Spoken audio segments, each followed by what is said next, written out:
Hello, friends. This is Dan once again with another Bible topic. This time it's from the New Testament. Um, we're addressing it as "My hour has not yet come."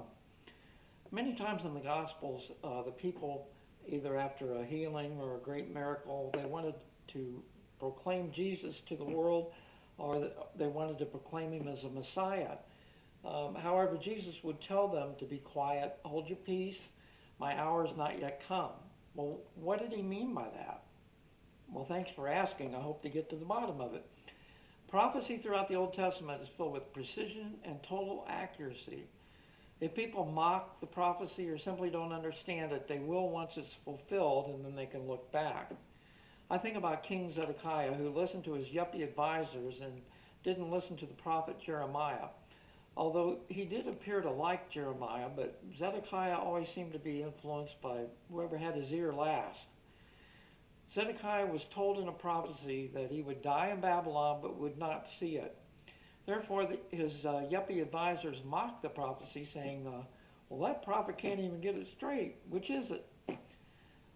Will he go to Babylon or not? Of course, they told Zedekiah what he wanted to hear, that Jerusalem would always be protected by God in spite of their wickedness and their spiritual fornication of worshiping other gods. Um, Zedekiah didn't read the fine print. Nebuchadnezzar did take Jerusalem and Zedekiah, and then he killed Zedekiah's sons right in front of him and then put out his eyes.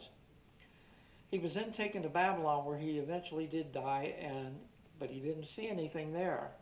That's kind of like a Twilight Zone ending with the little twist.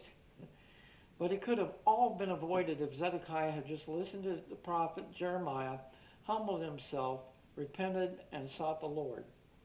Well, back to the New Testament. Jesus had a specific date in mind that was told to the prophet Daniel by the angel Gabriel. He wasn't going to be proclaimed as a Messiah until the specific date. The beginning of the prophecy concerned the coming of Messiah started with the command to rebuild the walls of Jerusalem. Well, we know that date was March 14th, 445 BC.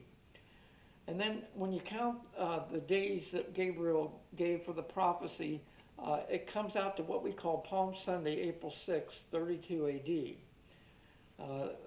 Sir Robert Anderson, who was a former chief of Scotland Yard, is the one that worked out this formula and arranged for all the leap years and everything, accounted for that. And he came out with this and published it in a book called The Coming Prince. And on this date, Jesus rode in to Jerusalem on a donkey, and he even arranged for the donkey to be there. The religious leaders were expected to be watching for this particular event. Jesus held them accountable. But wait, there's more. An earlier fulfillment of prophecy should have really kept the religious leaders on their toes. The following is from the late Chuck Missler's article that I've got linked at the bottom of this message. In Genesis 49, Jacob prophesied over each of the 12 tribes. Among these seemingly cryptic riddles, the best known one concerns the royal tribe of Judah. The scepter shall not depart from Judah, nor a lawgiver from between his feet, until Shiloh come. Some say Shiloh. And unto him shall be the gathering of the people be. Now the term scepter refers to the tribal identity and the right to apply and enforce Mosaic laws and adjudicate capital offenses. It is significant that even during the 70-year Babylonian captivity, the tribes retained their tribal identity. They retained their own logistics, judges, etc. The term Shiloh was understood by the early rabbis and Talmudic authorities as referring to the Messiah.